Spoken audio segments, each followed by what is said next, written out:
আসন্ন এসএলএসটি পরীক্ষাকে লক্ষ্য করে বায়োলজি সাবজেক্টের আজকের ক্লাসে ঠিক কতদিনের পর থেকে আমি ডিসকাস শুরু করব। কতদিন আমি বোটানির সেলের যে টপিক শুরু করেছিলাম সেখানে প্রতিটা অংশ সম্পর্কে একটু একটু করে বলেছিলাম এবং কোষ আবরকের পার্টটা শেষ হয়েছিল। আজকে ঠিক তারপর থেকে আলোচনা শুরু হবে, যেখানে অঙ্গাণু ও নিউক্লিয়াসগুলো ডিসকাস করে নেব। দেখে নাও, প্রথমেই আমরা প্রথম স্ক্রিনে এই ছবিটা দেখতে পাচ্ছি।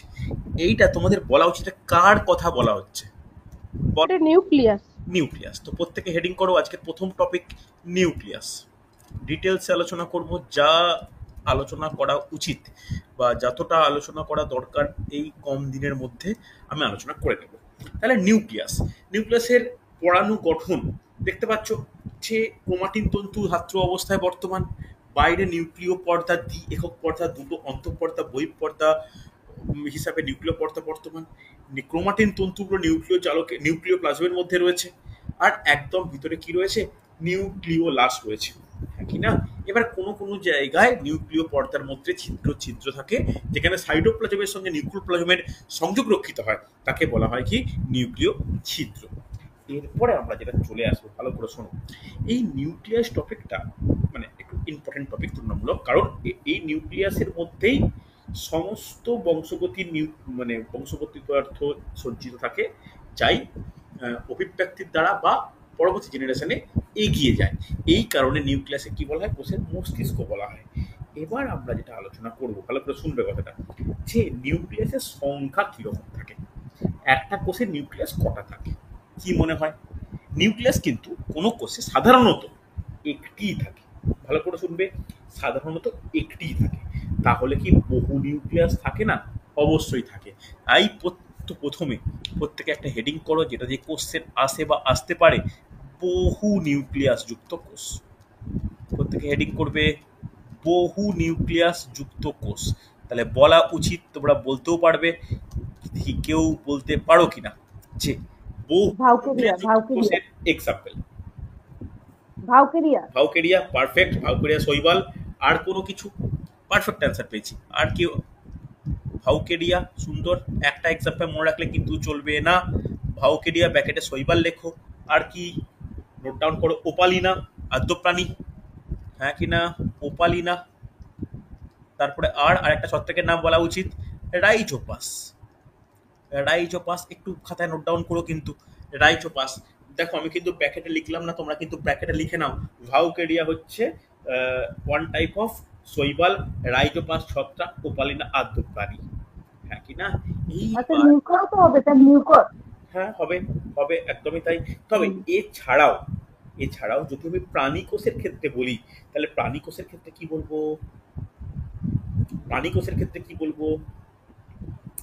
লিখে নাও। প্রাণী কোষের ক্ষেত্রে অস্থিমজ্জা বা অস্থিকোষ। অস্থিকোষ মনে থাকবে, অস্থিকোষ। অস্থিকোষ কিন্তু অস্থিকোষে কিন্তু প্রচুর পরিমাণে বহু নিউক্লিয়াস থাকে, ঠিক আছে? এবার তোমরা একটা জিনিস যেটা বললে, এটা একটু আমি ক্লিয়ার হলো না, কে আরবিসির কথাটা কে বললে?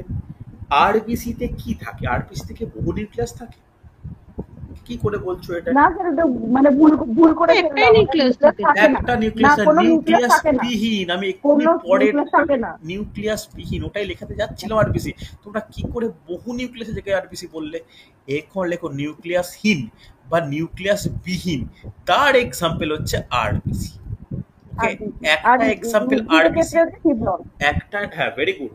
আর একটা এক্সাম্পল প্রাণী কোষের ক্ষেত্রে আরবিসি। আর ফ্লোয়েমের যে সিফনল বা সিপ কোষ রয়েছে, এটা কি? এটাও কিন্তু উদ্ভিদ দেহের ক্ষেত্রে। লিখে রাখো, দেখো উদ্ভিদ প্রাণী নির্বিশেষে কিন্তু লিখে রাখাটা প্রয়োজন।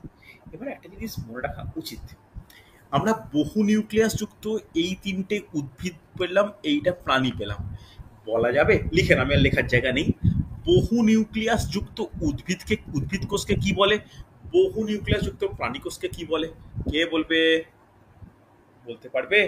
বহু নিউক্লিয়াস যুক্ত, ভালো করে শুনবে, প্রাণী কোষকে বলা হয় সিনসাইটিয়াম। কথাটা শুনেছো তোমরা?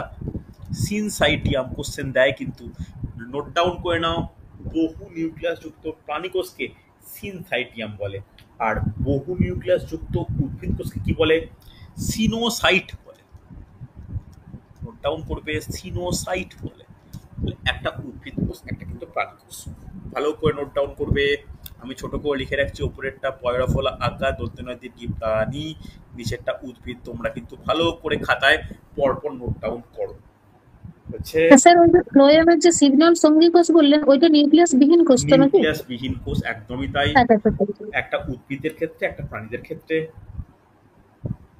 হচ্ছে কোনো অসুবিধা নেই। এরপরে নিউক্লিয়াসের উপস্থিতি অনুযায়ী আরো কিছু তথ্য আমাদের জানা প্রয়োজন। যেমন পরপর একটু লিখে নাও। পরপর নামগুলো আমি বলছি, তোমরা কিন্তু নামগুলো লিখছি, তোমরা তার সঙ্গে পয়েন্ট করবে। প্রথম পয়েন্ট নোট ডাউন করবে, ইউক্যারিয়ন। প্রত্যেকে লেখো, ইউক্যারিয়ন লেখো। ইউক্যারিয়ন আইডিয়া আছে ইউক্যারিয়ন কাকে বলে? ইউক্যারিয়ন বলতে কি বুঝি জানো? জানলে বলবে, না জানলেও বলো, আমি লিখিয়ে দিচ্ছি। নোট ডাউন করো না। ইউক্যারিয়ন বলে ড্যাশ দাও। ইউক্যারিয়ন বলে ড্যাশ দিয়ে লিখে নাও যে যখন কোনো কোষে একটি মাত্র নিউক্লিয়াস থাকে তাকে বলা হয় ইউক্যারিয়ন। ঠিক আছে? বা একটি কোষে একটি প্রজাতির নিউক্লিয়াস থাকলে তাকে বলা হয় ইউক্যারিয়ন। ভালো করে লিখে নাও, একটি কোষে একটি প্রজাতির নিউক্লিয়াস থাকলে।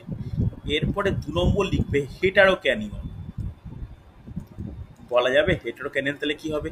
একটি কোষে দুটি প্রজাতির দুটি নিউক্লিয়াস থাকলে। ভালো করে শুনবে, একটি কোষে একটি প্রজাতির দুটি নিউক্লিয়াস থাকলে। ভালো করে নোট ডাউন করো কিন্তু। হচ্ছে তারপরে পলিক্যারিয়ন। স্যার একটি কোষে একটি প্রজাতির দুটি নিউক্লিয়াস না, হেটারোক্যারিয়ন মানে ভালো করে শোনো, একটি কোষে দুটি প্রজাতির দুটি নিউক্লিয়াস। কোষটা একটাই, নিউক্লিয়াস সংখ্যা দুটি, প্রজাতি ভিন্ন। ক্লিয়ার? নেক্সট নোট ডাউন করো পলিক্যারিয়ন। পলিক্যারিয়ন তোমরা জানা উচিত, নাম শুনে বুঝতে পারছো। যখন একটি কোষে একই রকমের বহু নিউক্লিয়াস থাকে। ঠিক আছে? এই যে বহু নিউক্লিয়াস লেখালাম, এই বহু নিউক্লিয়াস যুক্ত কোষকে বলা হয় পলিক্যারিয়ন। হচ্ছে এরপর নোট ডাউন করো হোমোক্যারিয়ন।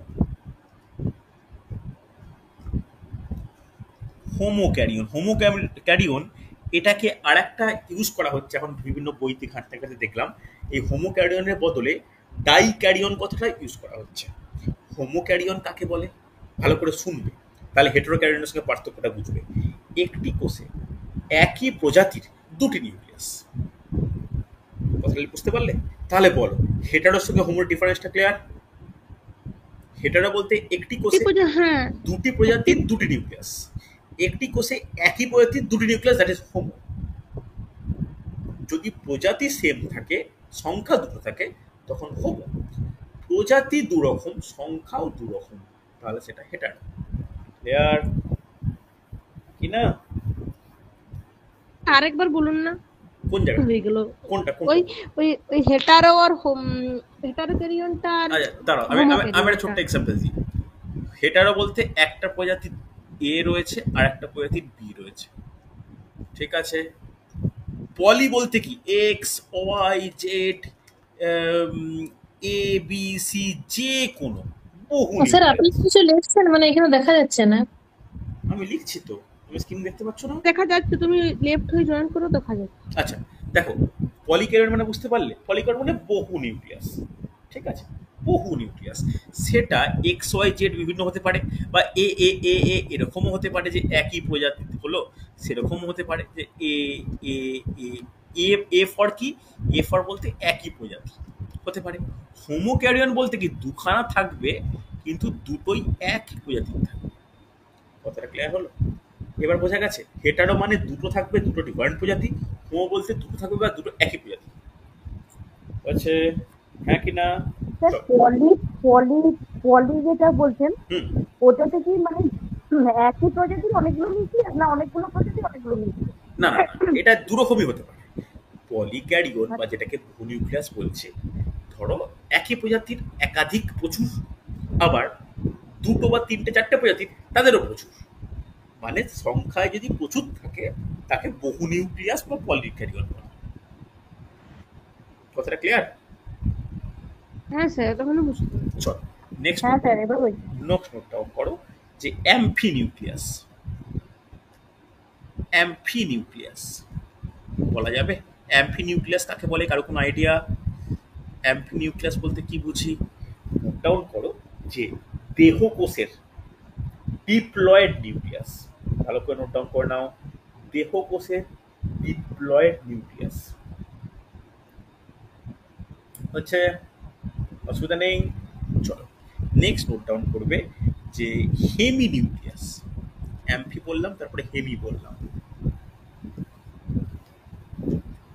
হেমি নিউক্লিয়াস, এই হেমি নিউক্লিয়াস লিখে নাও জনন কোষের হ্যাপ্লয়েড নিউক্লিয়াস।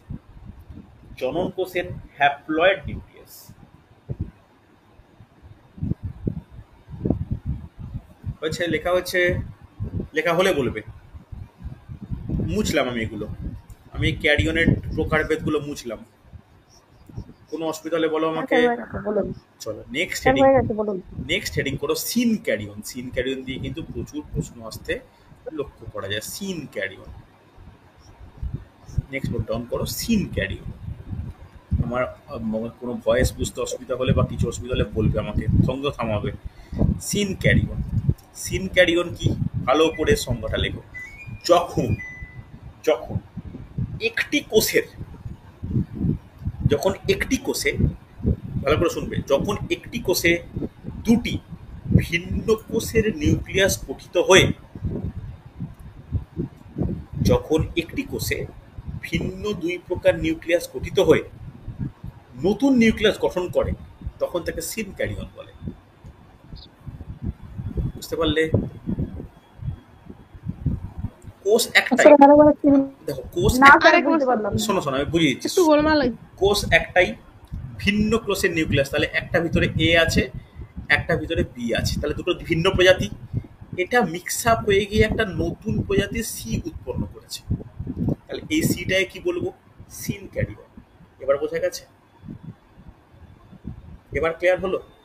তাহলে ভাষায় কি লিখবে? স্যার যখন একটি কোষে দুটি ভিন্ন নিউক্লিয়াস মিলিত হয়ে নতুন নিউক্লিয়াস গঠন করে। ক্লিয়ার হয়েছে? রেসপন্স করে দাও।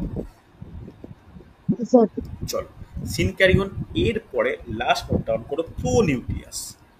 প্রো নিউক্লিয়াস, প্রো নিউক্লিয়াস কাকে বলে বলতে পারবে? কোশ্চেন দেয় কিন্তু প্রো নিউক্লিয়াস দিয়ে।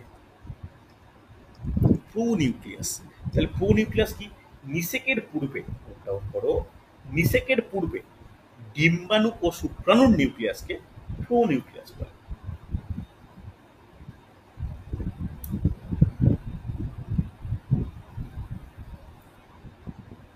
হচ্ছে, অসুবিধা নেই। চল নেক্সট, তাহলে আমরা এর পূর্বে ডিম্বাণু, স্যার আরেকবার বলুন। নিষেকের পূর্বে, নিষেকের পূর্বে ডিম্বাণু ও শুক্রাণুর যে নিউক্লিয়াসটা, তাকে বলা হয় প্রো নিউক্লিয়াস। তাহলে লিখে রাখো, নিষেকের পূর্বে ডিম্বাণু ও শুক্রাণুর নিউক্লিয়াসকে প্রো নিউক্লিয়াস বলে। কমপ্লিট। নেক্সট একটা হেডিং করবে যে আয়তন, নিউক্লিয়াসের আয়তন, খুব ইম্পর্টেন্ট টপিক কিন্তু। লিখে নাও নিউক্লিয়াসের আয়তন। এখানে একটা ফর্মুলা করতে হয়, এই ফর্মুলা দিয়ে কোশ্চেন দেয়। এটা কি সম্পর্কিত ফর্মুলা? দেখো ফর্মুলাটা নোট ডাউন করো যে NP is equal to VN divide by VC minus VN. আগে লেখো বাই ব্যাখ্যা করছি। প্রথমেই তোমাদের মনে প্রশ্ন আসতে পারে, স্যার এই এনপিটা কি? এনপি হলো, লিখে রাখো যে নিউক্লিও সাইটোপ্লাজমিক ইন্ডেক্স। ঠিক আছে, নোট ডাউন করো, নিউক্লিও সাইটোপ্লাজমিক ইন্ডেক্স, মনে থাকবে নিউক্লিও সাইটোপ্লাজমিক ইন্ডেক্স, যাকে বাংলায় বলা হয় নিউক্লিও সাইটোপ্লাজমীয় সূচক, যাকে এনপি দ্বারা প্রকাশ করা হয়। এবার তোমাদের মনে প্রশ্ন আসবে যে স্যার ভিএন কি? VN, V for volume, N মানে কি? নিউক্লিয়াস। তাহলে লিখে রাখো নিউক্লিয়াসের ঘনমান, নিউক্লিয়াসের ঘনমান বা আয়তন, যাই ইচ্ছা লিখতে পারো। আর ভিসি মানে কি? সি ফর সাইটোপ্লাজম, তাহলে লিখে রাখো সাইটোপ্লাজমের ঘনমান, সাইটোপ্লাজমের ঘনমান। আশা করি এইগুলো পড়েছো না, কখনোই দেখোনি, বলবে তোমাকে, এগুলো মোটামুটি আইডিয়া আছে তো, বা শুনেছো তো এগুলো? এই ফর্মুলা, এটা কিন্তু ইম্পর্টেন্ট, যে NP is equal to VN divide by VC minus VN. এবার একটা তথ্য বলে রাখি, ইম্পর্টেন্ট নয় পরীক্ষার জন্য, এই তত্ত্ব বা এই সূত্রের উদ্ভাবককে লিখে রাখো হার্ডউইক। মনে থাকবে? এই এই এর মাধ্যমে আমরা কি বলতে পারি, যে নিউক্লিয়াস হচ্ছে আদর্শ কোনো কোষের সব থেকে বড় অঙ্গাণু। ঠিক আছে, এই নিউক্লিয়াসের আয়তন কতটা হবে তার উপর ভিত্তি করে এই ফর্মুলা আমরা পেতে পারি। ওকে, অসুবিধা নেই। এবার আমরা প্রথমেই ক্লাস শুরু করার সঙ্গে সঙ্গেই নিউক্লিয়াসের আলোচনা করেছিলাম যে পরমাণু গঠন কিরকম হয়। এবার পরমাণু গঠনের মধ্যে সব থেকে যেটা গুরুত্বপূর্ণ সেটা কি, সেটা হচ্ছে নিউক্লিওলাস। এই নিউক্লিওলাস, যেটাকে আমি ব্লু কালারে হাইলাইট করছি, এই নিউক্লিওলাস সম্পর্কে একটু জানা প্রয়োজন। দেখে নাও, নিউক্লিয়াস জাস্ট এই চিত্রটা কার চিত্র, হেডিং করে নাও ছোট্ট করে একটা পয়েন্ট, নিউক্লিওলাস। ছবিগুলো পরে আমি ভালো করে রেকর্ডিং থেকে নোট ডাউন করে নেবে। নিউক্লিওলাস বলতে পারবে? প্রথমেই যদি বলা হয় নিউক্লিয়াসের গঠন, কি বলতে পারি? নিউক্লিয়াস কটা অংশ দ্বারা গঠিত? এই নিউক্লিয়াস কিন্তু 4টে অংশ দ্বারা গঠিত। 4টা অংশ, নিউক্লিওলাস, নিউক্লিয় পর্দা, নিউক্লিওরস আর নিউক্লিওচালিকা। দেখছো আমি কি বলছি, কি উত্তর দিচ্ছ? আমি নিউক্লিয়াসের আলোচনা করা হয়ে গেছে, আমি নিউক্লিওলাস বলছি, যেটা নিউক্লিয়াসের প্রধান অঞ্চল। এবার আমি আলোচনা করছি নিউক্লিওলাসের। এবার এই নিউক্লিওলাসের কটা বিশেষ অংশ, আমি চলে গেছি কিন্তু নিউক্লিয়াস থেকে বেরিয়ে নিউক্লিওলাসে। খেয়াল করো, কনসেন্ট্রেশন ধরে রাখো, এই নিউক্লিওলাসের কটা অংশ? এর কিন্তু 4টে অংশ। প্রথমেরটা নোট ডাউন করো, অনিয়তাকার।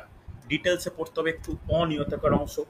তারপরটা হচ্ছে ক্ষুদ্র দানাদার অংশ, কোনটার কি ব্যাপার আমি ডিটেলস আসছি। তারপরে নোট ডাউন করো সূত্রাকার অংশ, সূত্রাকার অংশ। তারপরে নোট ডাউন করবে ক্রোমাটিন অঞ্চল। ক্রোমাটিন অঞ্চল, দেখো আমি এই ছক করে এভাবে লিখছি, এরকম কিন্তু কোনো মানে নেই, তোমরা ভালো করে খাতায় এমনি পরপর লিখতেও পারো। আমরা নিউক্লিওলাস করছি, ভালো করে শুনবে। এই যে অনিয়তাকার অঞ্চল আছে, এই অনিয়তাকার অঞ্চল কি দ্বারা গঠিত হয়? নোট ডাউন করে নাও, এটা প্রোটিন দ্বারা গঠিত হয়। হচ্ছে দানাদার। দানাদার অংশে কি থাকে? দানাদার অংশে কিন্তু থাকে প্রোটিন ও আরএনএ।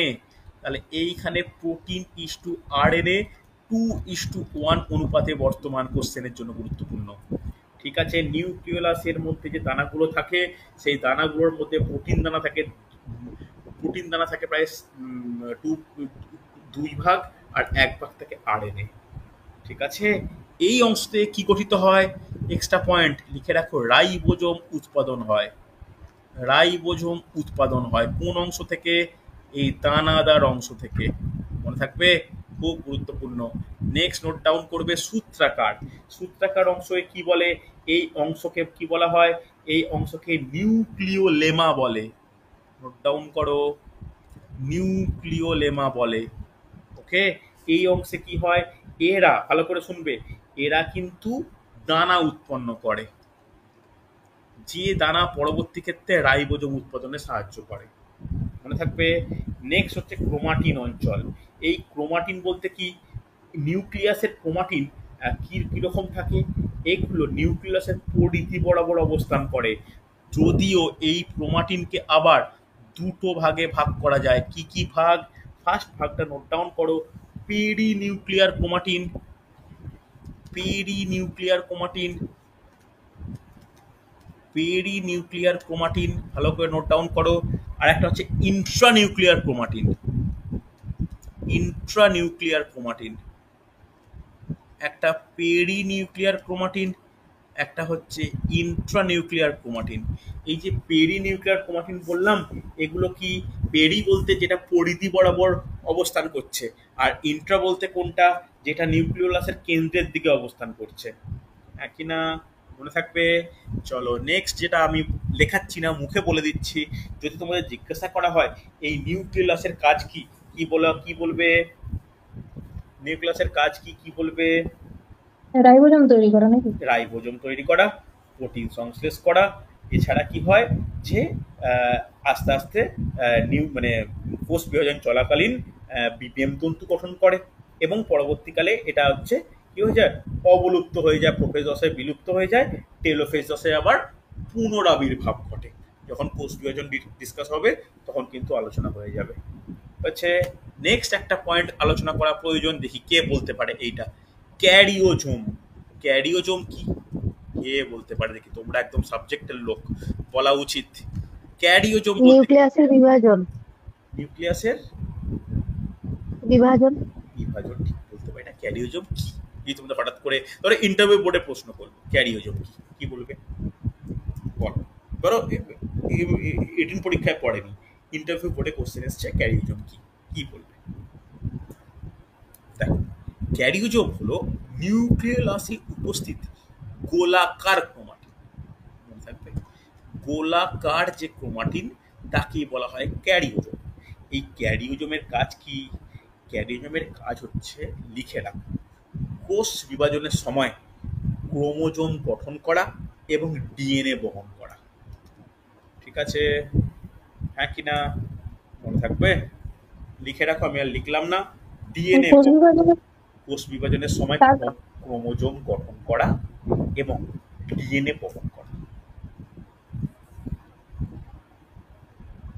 হয়েছে? বলবে আমাকে।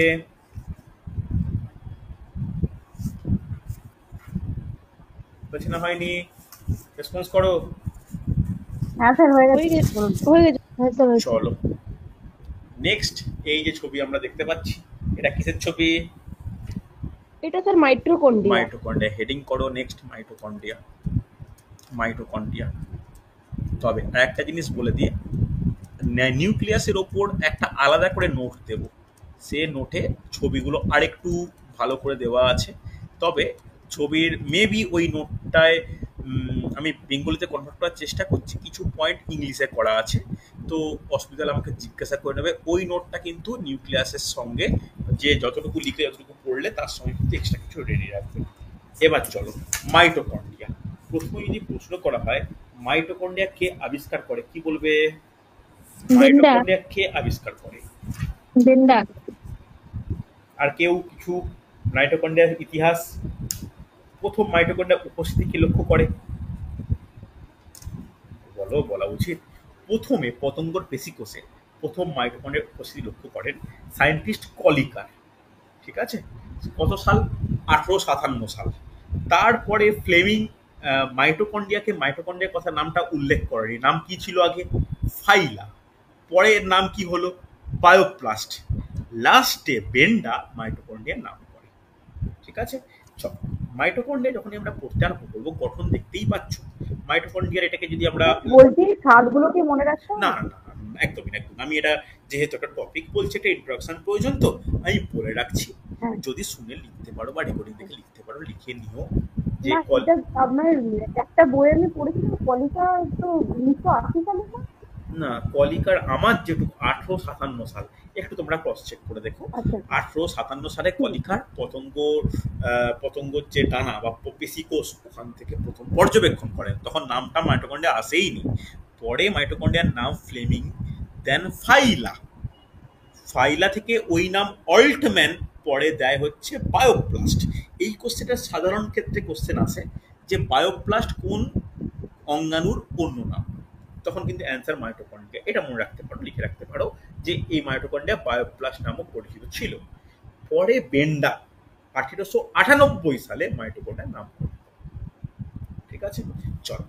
ফাইলা নামটা কে দেন, কি নামটা বললেন? ফাইলা নামটা দেন ফ্লেমিং। ফ্লেমিং ফ্লেমিং ফ্লেমিং পরপর লিখে রাখো।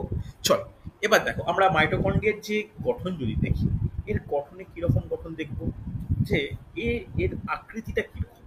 এর আকৃতিটা খুব ইজি একটা আকৃতি, ভালো করে শোনো। পর্দা, দ্বি একক পর্দা, এর পর্দার মধ্যে দুটো প্রকোষ্ঠ বর্তমান।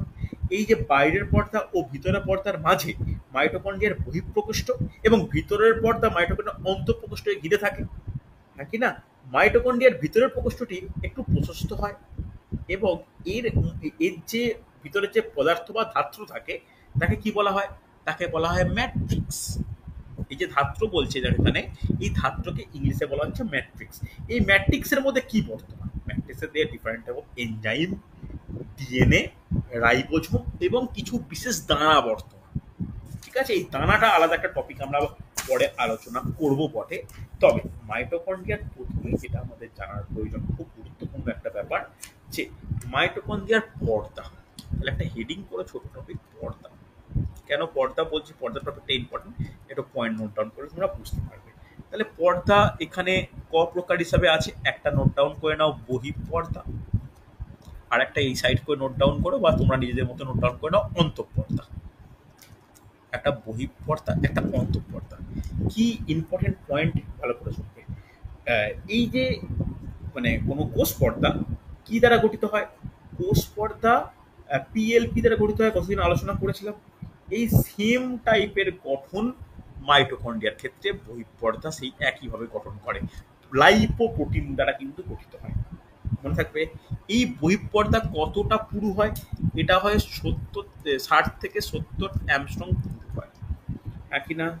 এই যে ভিতরের দিকে এই যে পুরু ভাবটা, এই পুরুর মধ্যে একটা বিশেষ গোলাকার দানা থাকে, যে দানাটায় কি বলা হয়, দানাটাকে বলা হয় পারসনের অধ একক। নাম শুনে থাকবে এটা, এটা কিন্তু ক্লাস 11-12 আছে। পারসনের অধ একক শোনা উচিত কিন্তু। এবার চলে আসি অন্তঃপর্দায়। অন্তঃপর্দা এটাও কিন্তু লাইপোপ্রোটিন দ্বারা নির্মিত। এই পর্দায় সব থেকে বেশি পরিমাণ প্রোটিন থাকে, প্রায় 75% প্রোটিনই বর্তমান। এইখানে ভালো করে শুনতে গুরুত্বপূর্ণ, এখানে যে প্রোটিনগুলো থাকে সেও যথেষ্ট ভারী হয়, আণবিক ওজন প্রায় 80-90 হাজার করে হয়। এরা পরস্পর এক একটা কি গঠন করে, কমপ্লেক্স গঠন করে।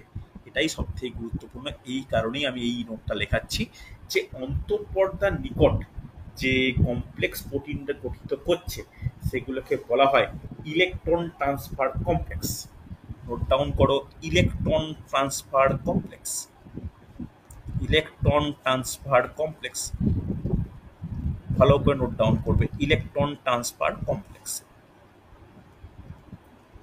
এইবার এই যে ইলেকট্রন ট্রান্সফার কমপ্লেক্স বললাম, এর গুরুত্ব কি আমাদের প্রত্যেকে জানি। এটা মাইটোকন্ড্রিয়ার কাজ কি, শক্তি উৎপন্ন করা, মানে শক্তি উৎপন্ন করে। এটিপি রূপে উৎপাদন করা শক্তি।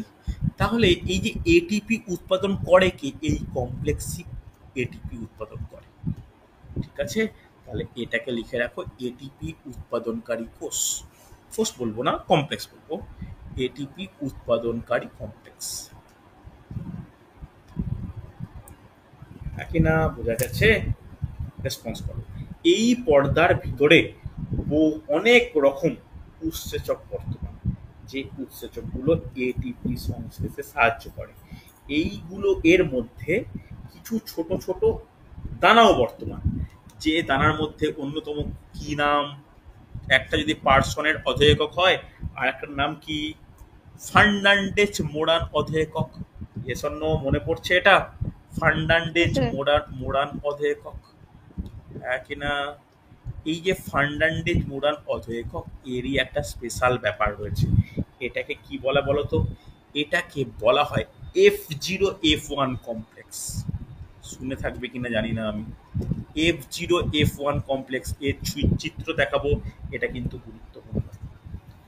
লেখা নোট ডাউন করো। তাহলে দেখো, এটা সমস্ত কিছুই কিন্তু পর্দার ওপর এই কণাগুলো মানে ধারণ করেছে, মানে রয়েছে। তাই পর্দার ওপর ভিত্তি করে আমি কিন্তু এই মাইটোকন্ড্রিয়ার ভাগগুলো করলাম। কোনো অসুবিধা থাকলে আমাকে বলো। বোঝা গেছে? রেসপন্স করো, হ্যাঁ কি না? চল নেক্সট দেখে নাও, একটা ছবি আমরা দেখতে পাচ্ছি। এটা কিসের ছবি? নোট ডাউন করো, F0F1 কমপ্লেক্স। একটু পড়তে হবে ডিটেলস। F0F1 কমপ্লেক্স ছবি এত ডিটেলসে মনে রাখার দরকার নেই, কিন্তু এই F0F1 কমপ্লেক্সটা আমাদের পড়তে হবে, বা F0F1 কণিকা। এটা কি রকম, এর আকৃতি কেমন? ফার্স্ট কোশ্চেন, এর আকৃতি হচ্ছে টেনিস র্যাকেটের মতো। এর আকৃতি হচ্ছে টেনিস র্যাকেটের মতো, বুঝতে পারলে? প্রথম পয়েন্ট। নেক্সট ভালো করে শুনবে, এখানে টেনিস র্যাকেট কিরকম দেখতেই পাচ্ছ, হাতলের মতো অংশ, আর ওপরে একটা সেই ব্যাটের মতো। তাহলে দুটো অংশ, একটা হাতল, একটা মানে গোলাকার অংশ। যেটা গোলাকার অংশ সেটাকে বলা হয় F1 অংশ, আর যেটা হাতলের মতো অংশ সেটাকে হচ্ছে F0 অংশ। এইবার এর গঠন করছে কি, নোট ডাউন করো, খুব ইম্পর্টেন্ট পয়েন্ট। এটার জন্য দায়ী অসংখ্য পলিপেপটাইড দ্বারা গঠিত একটি উৎস। লিখে রাখো, অসংখ্য পলিপেপটাইড, অসংখ্য পলিপেপটাইড, অসংখ্য পলিপেপটাইড। ওকে, এটা পরে আবিষ্কৃত হয়েছে যে F0 F1 যে কণা বা কমপ্লেক্স, এটা হলো অসংখ্য পলিপেপটাইড দ্বারা গঠিত একটি বিশেষ উৎসেচক। মনে থাকবে, একটি বিশেষ উৎসেচক। কোনো অসুবিধা থাকলে বলো আমাকে। একটি বিশেষ মানে উৎসেচক। এরপরে এই যে F1 বললাম, F1 কোনটা দেখেন, আমি ছবিতে হাইলাইট করছি। F1 মানে এই ওপরের দিকের অংশটা, আর F0 বলতে কোনটা, F0 এই নিচের দিকের অংশটা। ঠিক আছে, এইবার এই যে F1 বলছি, F1 এর বিশেষ কিছু মানে আমাদের ল্যাটিন কিছু পলিপেপটাইড রয়েছে, 5টি পলিপেপটাইড, 5টি পলিপেপটাইড। এই 5টি পলিপেপটাইডকে alpha, beta, gamma, delta, epsilon দ্বারা চিহ্নিত করা হয়েছে। ওকে, কি কি? Alpha, beta, gamma, delta, epsilon. আগে বলো তো, কখনো তোমাদের অনার্স মাস্টার ডিগ্রি যাই হোক কোনো জায়গায় এই টপিকগুলো পড়েছো? না স্যার, এতটা ডিটেলসে কিন্তু পড়া হ্যাঁ স্যার, ওই হয়নি। F0 F1 কমপ্লেক্সটা পড়েছিলাম। কিন্তু এই পলিপেপটাইড ওইটা জানতাম নামটা, কিন্তু এত না না পড়তাম না, তখন এগুলো পড়ে। পড়িনি এত। একটু পড়তে হয়, বুঝলে, একটু পড়ে রাখা ভালো। আমি এটাই চাইছি আর কি। দেখো, যেটুকু মডিউল আমি শেষ করব, আজকে হলে আমি কোর্স শেষ, পরের দিন ক্রোমোজোম করলে আমার ওই গোটা মডিউল কমপ্লিট। তারপরে আবার অন্য ফিজিওলজির দিকে যাবো বা জুলজির দিকে যাবো। কিন্তু আমি চাইছি যেটুকু পড়বো সেটুকু যেন ডিটেলসে করা হয়, বুঝলে। সব করতে গিয়ে সব ওপর করে গেলাম, এটা কিন্তু আমার মনে না ঠিক হবে বলে, বুঝলে। যেটুকু আলফা বিটা গামা, তারপর কি লিখেছেন বলে দিই, শোনো। Alpha, beta, gamma, delta, epsilon. ঠিক আছে, এইরকম 5টি দ্বারা গঠিত। ভালো করে শুনবে। এর মধ্যে একটু হাইলাইট করা প্রয়োজন। এর মধ্যে আলফা আর বিটা 3টি করে পলিপেপটাইড এবং গামা, ডেল্টা, এপসিলন 1টি করে পলিপেপটাইড দ্বারা গঠিত। তাহলে এটাকে কিভাবে রিপ্রেজেন্ট করা হয় জানো? এটাকে রিপ্রেজেন্ট করা হয় 3 alpha is to 3 beta is to gamma is to delta is to epsilon. এইভাবে কিন্তু রিপ্রেজেন্ট করা হয়। এটা নিয়ে গঠিত হচ্ছে F1। ভালো করে শোনো, F1 গঠিত হচ্ছে, F0 কিন্তু যাইনি, F1 গঠিত হচ্ছে। মনে থাকবে, হ্যাঁ কি না? চল, এবার হ্যাঁ স্যার। দেখো এইখানে তোমার চিত্রে কোথায়, চিত্রে দেখো আলফা, বিটা, আলফা, আলফা, 3টে আলফা পেলে, হ্যাঁ কি না? আবার দেখো বিটা, দেখো একটা বিটা, 2টো বিটা, 3টে বিটা পেলে। বাকিগুলো দেখো তোমার হচ্ছে এপসিলন, গামা, ডেল্টা, এগুলো কিন্তু একখানা করে আছে। ক্লিয়ার? এর পরে চলে আসি F0। F0 যে দণ্ডাকার অংশটি কিন্তু টোটাল ABC দ্বারা রিপ্রেজেন্ট করা হয়। ওখানে কি A B C, এটা নিয়ে গঠিত হচ্ছে F0। যখন এই যে 3টে একটা বুঝে গেছো, তাহলে এটা আমি একটু না বুঝিয়ে যদি এরকম লিখি 1A 2B আর 12C, তোমাদের কি বুঝতে অসুবিধা হবে? কি বলতে চেয়েছি, একটি করে A অংশ, 2টি করে B অংশ এবং 3টি করে C অংশ পলিপেপটাইড দ্বারা এই F0 অংশ গঠন করেছে। হ্যাঁ কি না? বুঝতে পারলে? আগেরটা যেমন 3 আলফা মানে 3টি, 5 আলফা মানে 5 বিটা মানে 3টি বিটা, সেরকমই একটা A, 2টো B, 12টা C মিলে কি গঠন করেছে? F0 যে দণ্ডাকার অংশ সেটি গঠন করেছে। এর কাজ কি? এটা কিন্তু হাইড্রোজেন আয়নকে গ্রহণ করে।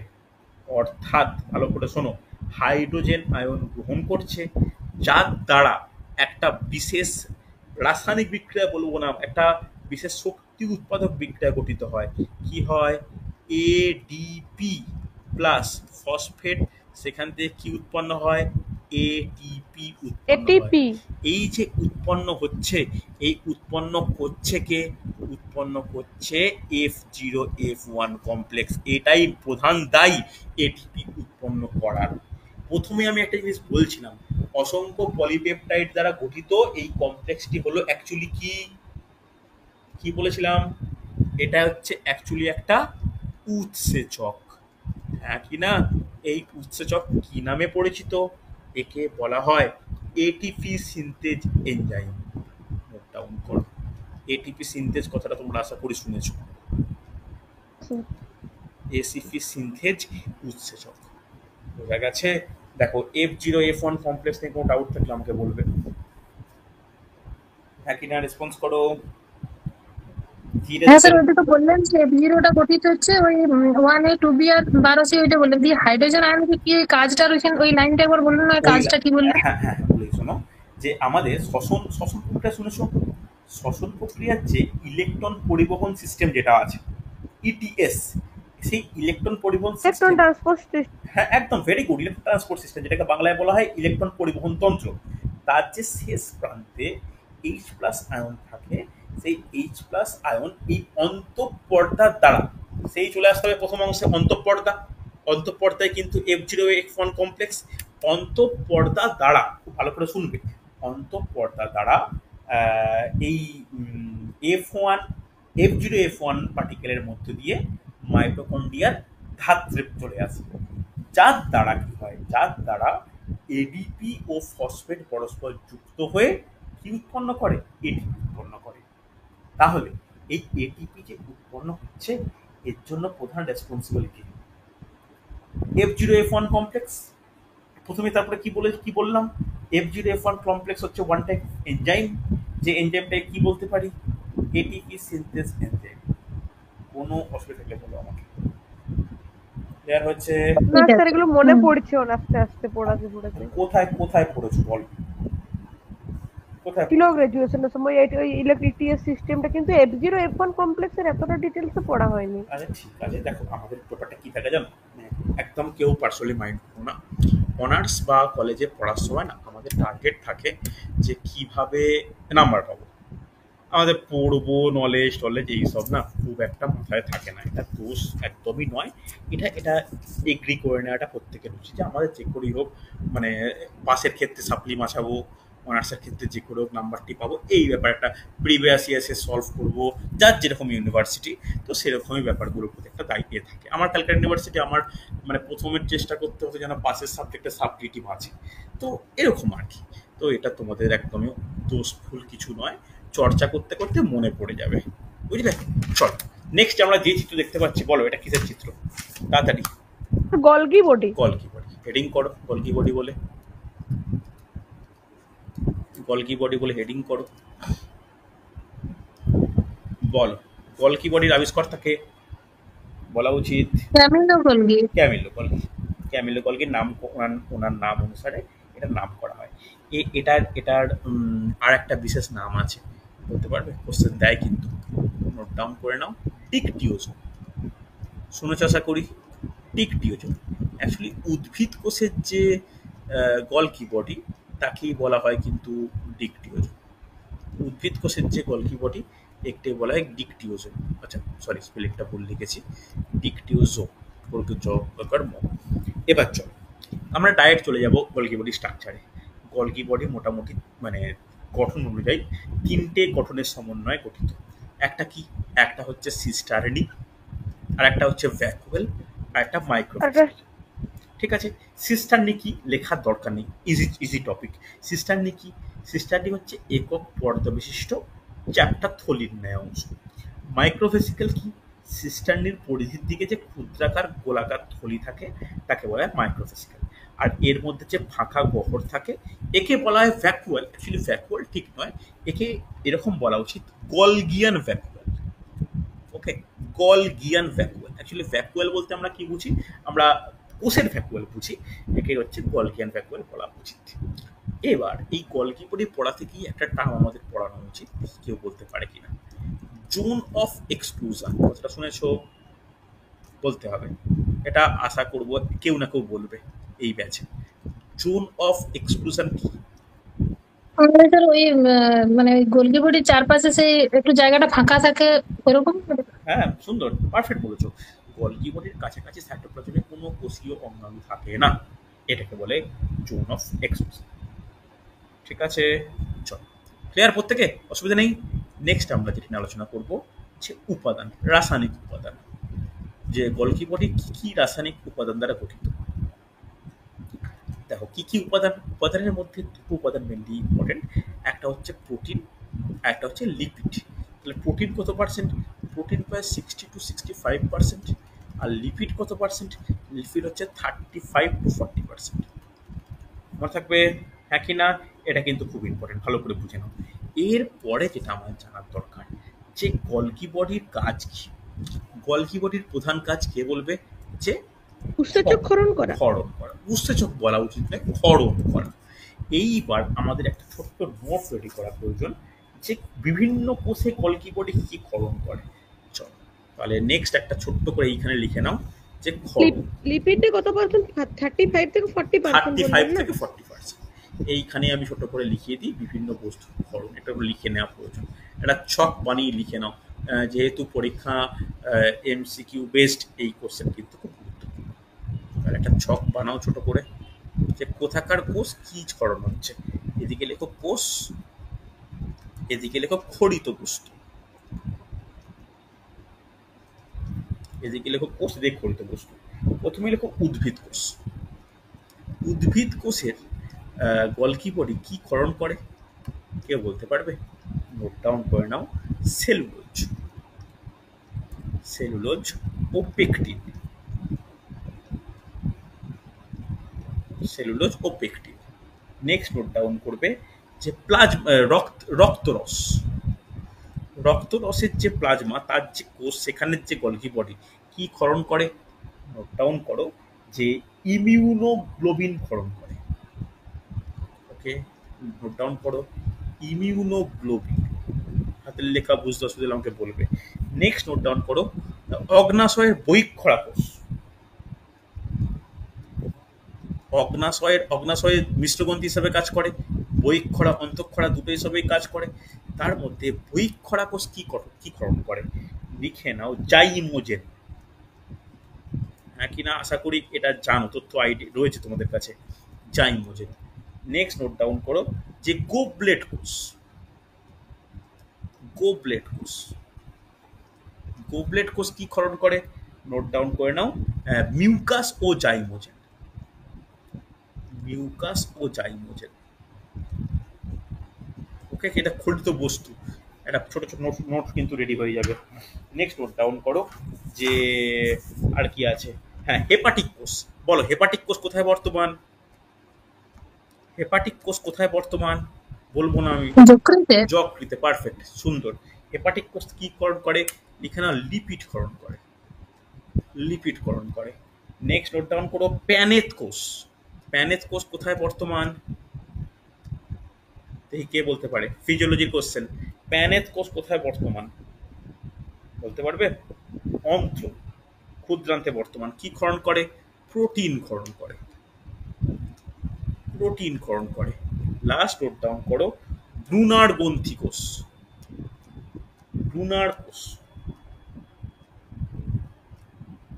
ব্রুনার কোষ। এই ব্রুনার কোষ কি ক্ষরণ করে বলতে পারবে? লিখে নাও মিউকোপলিস্যাকারাইড, লিখে নাও মিউকোপলিস্যাকারাইড, মিউকোপলিস্যাকারাইড। কোনো অসুবিধা হলে আমাকে বলবে। মিউকোপলিস্যাকারাইড লেখা হয়েছে।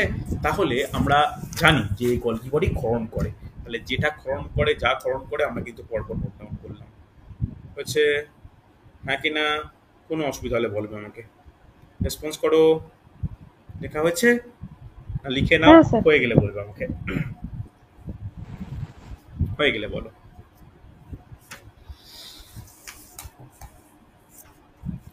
চলো তাহলে নেক্সট পেজে যাই। দেখো এটা কিসের চিত্র দেখতে পাচ্ছ, এটা কিসের চিত্র? Endoplasmic reticulum. ভালো করে দেখে বলো এই চিত্রটা কিসের, এই ছবিটা তোমরা দেখছো এটা কিসের চিত্র? এই যে ছবিটা দেখছো এটা কিসের চিত্র? কে বলতে পারে? এটা হচ্ছে লাইসোজোম। নেক্সট কোশ্চেন আমরা নোট ডাউন করো, লাইসোজোম। ওকে, লাইসোজোম। লাইসোজোমটা তুলনামূলক সহজ একটা টপিক। সহজ কেন বলছি? লাইসোজোম কার দেহে বর্তমান? লাইসোজোম কিন্তু প্রাণী কোষে বর্তমান। ক্রিশ্চিয়ান দি ডুভে প্রথম কিন্তু লাইসোজোম আবিষ্কার করে। এই লাইসোজোম সাইটোপ্লাজমের একক পর্দা বিশিষ্ট হয়, অন্তঃকোষীয় ও বহিঃকোষীয় পরিপাকে সাহায্য করে। কি থেকে উৎপন্ন হয় এটা? লাইসোজোম কোথা থেকে উৎপন্ন হয়? এন্ডোপ্লাজমিক রেটিকুলাম ও গোলগি বডি থেকে কিন্তু উৎপন্ন হয়। খেয়াল রাখো, এন্ডোপ্লাজমিক রেটিকুলাম ও গোলগি বডি থেকে উৎপন্ন হয়। মনে থাকবে, এন্ডোপ্লাজমিক রেটিকুলাম ও গোলগি বডি থেকে উৎপন্ন হয়। হচ্ছে কোষে কিন্তু এর প্রচুর পরিমাণে সংখ্যায় বর্তমান। অ্যাকচুয়ালি এই লাইসোজোমের যে গঠন বলা হয়, লাইসোজোম কি কি দ্বারা গঠিত হয়, কি গঠিত? দেখো, লাইসোজোম আবরণী বর্তমান আর তার মানে ধাত্র বর্তমান, আর তেমন কোনো কিছু ব্যাপার নেই। আবরণী যেটা রয়েছে, যেটা এটাও কিন্তু যে পর্দাটা রয়েছে, সেই পর্দাটা একক পর্দা, মনে রাখো, একক পর্দা দ্বারা গঠিত। এরপরে যেটা আমাদের জানার প্রয়োজন, লাইসোজোমের কাজ কি? কি মনে হয় লাইসোজোম কি কাজ করে? স্যার ওকে তো সে আত্মঘাতী থলি না কি একটা বেশ বলেন। অবশ্যই বলে, তবে লাইসোজোমের কাজ বলার আগে আমাদের লাইসোজোম একটু শ্রেণীবিভাগ করে নেওয়া দরকার। ছোট্ট করে লাইসোজোম হেডিং করো, ছোট্ট করে লাইসোজোম হেডিং করো। লাইসোজোম হেডিং করে একে না একটু ভাগ দেখিয়ে নেওয়া দরকার। একটা নোট ডাউন করো, প্রাথমিক লাইসোজোম। একটা নোট ডাউন করবে, গৌণ লাইসোজোম। প্রাথমিক লাইসোজোম আর কোনো ভাগ দেখছি না, কিন্তু গৌণ তিনটে ভাগ খুব গুরুত্বপূর্ণ। কি কি তিনটে ভাগ? একটা হচ্ছে অটোফ্যাগোজোম, অটোফ্যাগোজোম। তারপর নোট ডাউন করবে হেটারোফ্যাগোজোম,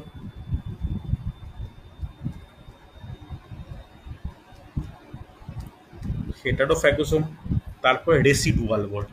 রেসিডুয়াল বডি কথাটা শুনেছ আশা করি। Residual body. এই যে প্রথমে আমরা অটোফ্যাগোজোম নিয়ে একটু আলোচনা করব। অটোফ্যাগোজোম বলতে কোনটা? লাইসোজোম যখন কোষ অঙ্গাণুকে পাচিত করে তাকে বলা হয় অটোফ্যাগোজোম। ঠিক আছে, এই অটোফ্যাগোজোম বলতে নিজেই নিজের কোষ অঙ্গাণুকে ভক্ষণ করা বা খেয়ে নেওয়া বা নষ্ট করা। হেটারোফ্যাগোজোম বলতে কি? ফ্যাগোসাইটোসিস প্রক্রিয়ায়, ভালো প্রশ্ন, এই ফ্যাগোজোম এসছে ফ্যাগোসাইটোসিস প্রক্রিয়া থেকে। ফ্যাগোসাইটোসিস প্রক্রিয়ায় কোষপর্দা যখন খাদ্য কণাকে গৃহীত করে তখন এটা লাইসোজোমের সঙ্গে মিলিত হয় এবং সেই যে লাইসোজোম গঠন করে একে বলা হয় হেটারোফ্যাগোজোম। কথা বোঝা গেছে? স্যার আরেকবার বলুন না। যখন কোষপর্দা ফ্যাগোসাইটোসিস প্রক্রিয়ায় খাদ্য কণা গ্রহণ করে তখন ফ্যাগোজোম গঠিত হয়। ওই ফ্যাগোজোম লাইসোজোমের সঙ্গে মিলিত হয়ে হেটারোফ্যাগোজোম গঠন করে। মনে থাকবে, হেটারোফ্যাগোজোম গঠন করে। এরপর চলে এসো যে রেসিডুয়াল বডি। রেসিডুয়াল বডি কি? রেসিডুয়াল বডি হচ্ছে অপাচ্য খাদ্য সহ যে লাইসোজোম থাকে তাকে বলা হয় রেসিডুয়াল বডি। অপাচ্য খাদ্য সহ যে একটা লাইসোজোম বর্তমান থাকে একে বলা হয় রেসিডুয়াল বডি। বুঝতে পারলে? এই কারণে এই যে গৌণ লাইসোজোমের এতগুলো রূপ থাকার কারণে কোষীয় অঙ্গাণু হিসাবে একমাত্র লাইসোজোমের কি বর্তমান? বহু রূপতা বর্তমান। কথাটা শুনে থাকবে তোমরা, বহু রূপতা বর্তমান। মনে থাকবে, পলিমরফিজম অফ লাইসোজোম। বুঝতে পারলে? কার্যগত ও আকৃতিগতভাবে লাইসোজোমের বিভিন্ন সময় পরিবর্তন হয়, একে বলা হয় লাইসোজোমের বহু রূপতা। ওকে, এবার সুইসাইডাল ব্ল্যাক আমরা জানি যে নিজে হঠাৎ করে কোষের মৃত্যু ঘটায়, নিজেদের অঙ্গাণুকে নষ্ট করে ফেলে উৎসেচকের কারণে।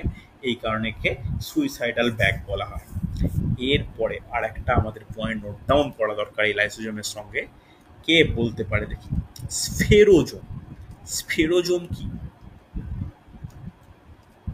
স্ফেরোজোম বলতে কি বোঝো বলা যাবে? স্ফেরোজোম কি? স্ফেরোজোম হলো, ভালো করে শুনবে, স্ফেরোজোম হলো উদ্ভিদ কোষের লাইসোজোম। দেখো অ্যাকচুয়ালি উদ্ভিদ কোষে কোনো লাইসোজোম থাকে না, আমরা জানি লাইসোজোম সব প্রাণী কোষেই থাকে, তবে উদ্ভিদ কোষে লাইসোজোম দুটো হিসাবে থাকে। একটা থাকে স্ফেরোজোম আর একটা থাকে অ্যালিউরন দানা। ওকে, অ্যালিউরন দানা মনে থাকবে? তাহলে এই স্ফেরোজোমটা কি, ভালো করে শোনো। স্ফেরোজোম হচ্ছে এগুলো এন্ডোপ্লাজমিক রেটিকুলাম থেকে উৎপন্ন হয়। মেনলি ভুট্টা আর তামাক গাছে লক্ষ্য করা যায়। ভুট্টা ও তামাক গাছে লক্ষ্য করা যায়, ভালো করে শোনো। ভুট্টা ও তামাক গাছে লক্ষ্য করা যায়, যেটা খাদ্য সঞ্চয়ে সাহায্য করে। মনে থাকবে অ্যাকচুয়ালি ফ্যাট সঞ্চয়ের কথাটা ভালো শোনাবে। ফ্যাট সঞ্চয়ে সাহায্য করে, তাকে আমরা কি বলি? স্ফেরোজোম বলি। আর লাস্টে কি থাকলো? অ্যালিউরন দানা। অ্যালিউরন দানা কি? এটা উদ্ভিদের শস্য ও বীজপত্রে বর্তমান। শস্য ও বীজপত্রে বর্তমান। এটা কি, ভালো করে শুনবে। এটা না সঞ্চয় করে। কি দানাকে সঞ্চিত করে? প্রোটিন সঞ্চয় করে। প্রোটিন সঞ্চয় করে, মনে থাকবে। এটা কিন্তু প্রোটিন সঞ্চয় করে, ভালো করে শুনে রাখো। প্রোটিনের মধ্যে যদি বলা হয় এটা প্রোটিনের কোন অংশ বা কি ধরনের প্রোটিন সঞ্চয় করে, লিখে রাখো, গ্লোবিউলিন দানা সঞ্চয় করে রাখে। বুঝতে পারলে? এই কারণে শস্য বা বীজে গ্লোবিউলিন পাওয়া যায়, এর জন্য দায়ীকে অ্যালিউরন দানা। অ্যালিউরন দানা অ্যাকচুয়ালি কি? এটা হচ্ছে লাইসোজোম সদৃশ্য উৎসেচকপূর্ণ অংশ, যাকে লাইসোজোমের সঙ্গে আমরা কম্পেয়ার করতে পারি, যাকে উদ্ভিদের লাইসোজোম বলা হয়। কিন্তু প্রকৃত অর্থে লাইসোজোম উদ্ভিদে থাকে না, এটা একমাত্র প্রাণী কোষে বর্তমান। যদি উদ্ভিদ কোষের কথা বলতেই হয় তখন আমরা দু ধরনের উপাদানের কথা বলতে পারি, একটা স্ফেরোজোম আর একটা অ্যালিউরন দানা। স্ফেরোজোম কার দেহে বর্তমান? ভুট্টা ও তামাকের দেহে বর্তমান। এর কাজ কি? এর কাজ হচ্ছে ফ্যাট সঞ্চয় করা। আর অ্যালিউরন দানার কাজ কি? অ্যালিউরন দানার কাজ হচ্ছে গ্লোবিউলিন দানা সঞ্চয় করা। হয়েছে? প্রত্যেকে রেসপন্স করো, নাকি না? লিখতে পেরেছো? যেগুলো বললাম লেখা হয়েছে? ঠিক করে বলো। হ্যাঁ স্যার, হয়ে গেছে। চল দেখো, মোটামুটি তাহলে আজকে এতটাই থাক। শেষ হলো না, কারণ বাকি থাকছে প্লাস্টিড, ইম্পর্টেন্ট, সেন্ট্রিওল। প্লাস্টিড আর সেন্ট্রিওল করলে মোটামুটি এই টপিকটা কমপ্লিট হবে। তাই পরের দিনে দুটো অংশ বাকি থাকছে, তারপরে প্রায় 30খানা এমসিকিউ আলোচনা করব।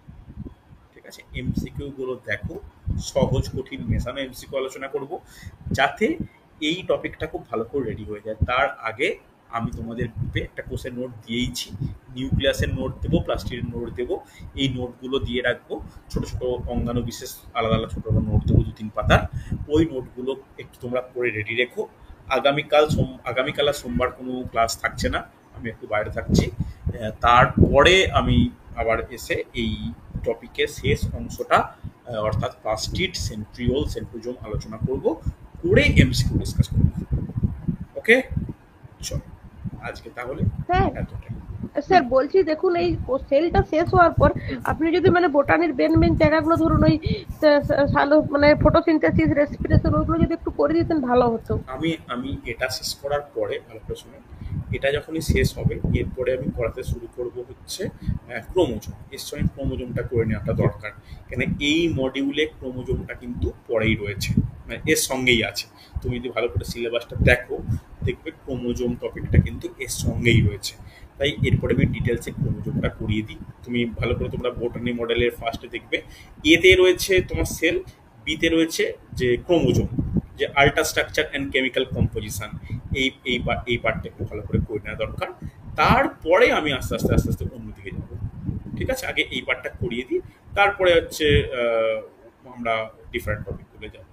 মাইক্রোবায়োলজি টপিকটাও করানো প্রয়োজন, পরপর করা যতগুলো হয় আমি করিয়ে দেবো। ঠিক আছে?